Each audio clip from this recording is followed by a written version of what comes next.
আপনি কি সত্যি সুখী, নাকি ভাবেন আরো কিছু পেলে, বড় বাড়ি, নতুন গাড়ি, বেশি টাকা, তবেই সুখী হবেন? অনেক মানুষ জীবনের বড় লক্ষ্যগুলোর দিকে ছুটে চলছে, কিন্তু মাঝপথে নিজেকে প্রশ্ন করে, আমি কি সত্যি সুখী এবং সত্যি কি খুশি? ধরে নিন একজন মানুষ প্রতিদিন অফিসে ব্যস্ত, গাড়িতে বসে চলছে, ল্যাপটপে কাজ করছে, কিন্তু রাতে ঘরে ফিরে একা। কেউ তার কথা শোনে না, কেউ তার অনুভূতি বুঝে না। মুহূর্তেই আসে এক ধরনের শূন্যতা। একটা বাস্তব উদাহরণ বলি। একজন গরিব মানুষ প্রতিদিন পরিবারের সঙ্গে ভাত খেয়ে হাসছে, তার সন্তানদের চোখে আনন্দ, স্ত্রী বা স্বামীর আলতো হাসি।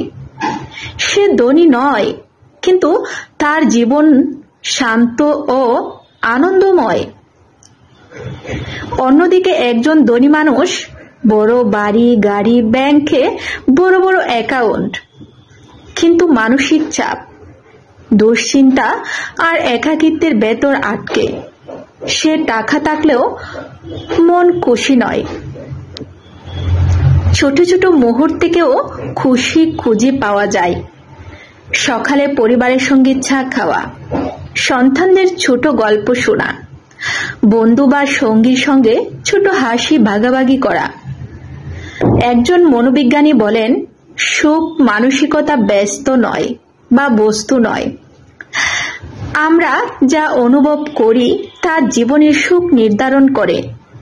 কোনো দামি জিনিস বা বিলাসবহুল বস্তু যদি মনের শান্তি না এনে খুশি না দেয়, তবে সেটা আসল সুখ নয়।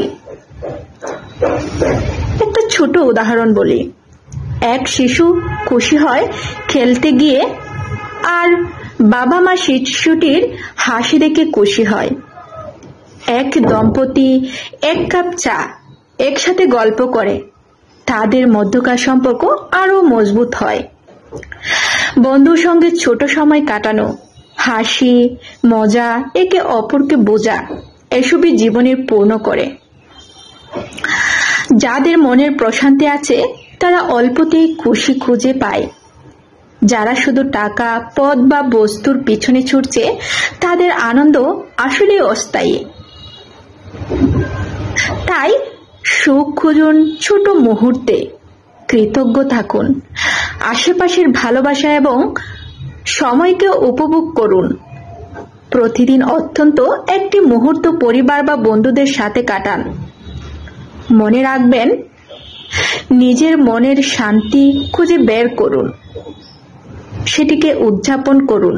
সেটি টাকা বা পদ থেকে আসে না।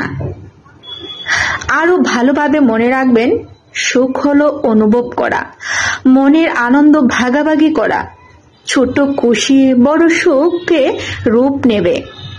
সুখ বস্তুতে নয়, মন এবং সম্পর্কের মধ্যেই লুকিয়ে আছে। আজ থেকে নিজের পরিবারের ছোট আনন্দগুলোর প্রতি মন দিন। পরিবারের সঙ্গে হাসুন, বন্ধুদের সঙ্গে সময় কাটান এবং মনের শান্তি খুঁজুন।